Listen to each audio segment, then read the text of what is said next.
Olá pessoas, tudo bem com vocês? Sejam bem-vindos a mais um vídeo do canal e hoje nós vamos falar sobre moda e gênero. Primeiro, para a gente ter uma definição do que é o gênero ele é uma construção social. A biologia ela não dá conta de explicar o que é masculino e o feminino nas definições que nós criamos para explicar isso, nessas separações de gênero e todas as outras instâncias que o gênero vai mover. A mesma coisa é com a moda. A moda, para o Salles, é considerada uma linguagem para expressar a nossa identidade.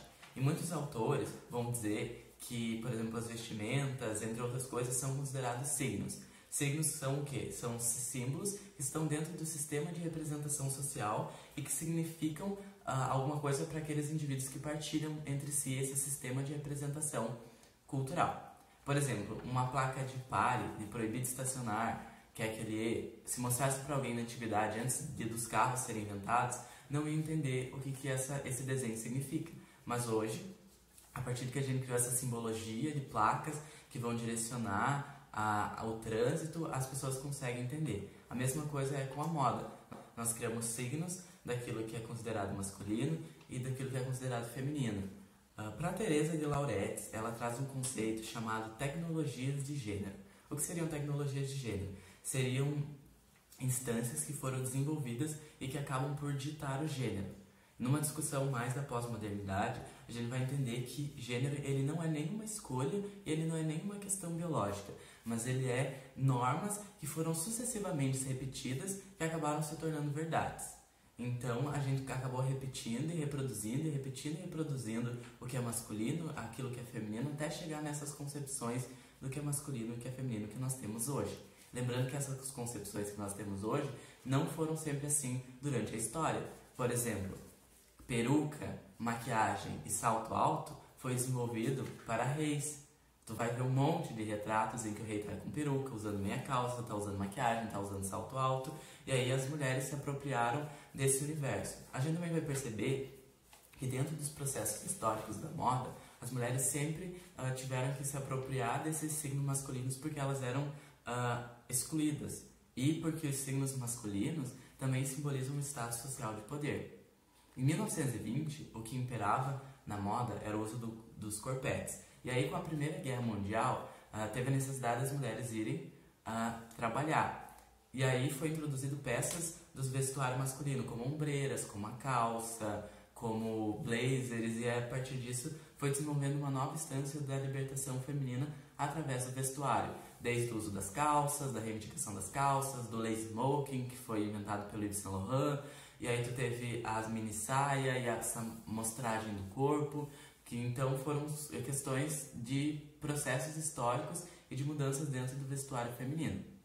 A gente também tem que pensar que é sempre a mulher que se apropria desse universo masculino, seja se apropriando do uso das calças, se apropriando do uso do blazer, e nunca o contrário. Por quê?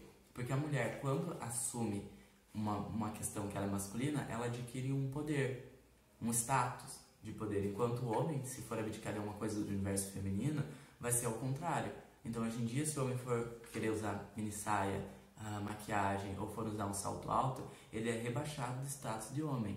Então, enquanto a mulher ela não tem esse problema de transitar entre o guarda-roupa dela e o guarda-roupa do namorado, por exemplo, ou entre as peças masculinas da loja. Mas o inverso não pode acontecer. A Judith Butler vai falar que nós estamos em constante performatividade.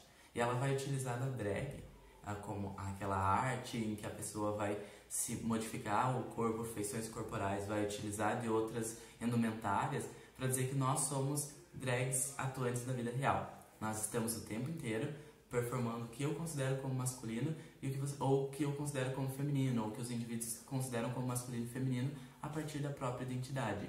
Então nós escolhemos as nossas roupas baseadas no gênero para representar essa identidade de masculino e de feminino. E nós também reproduzimos essas definições.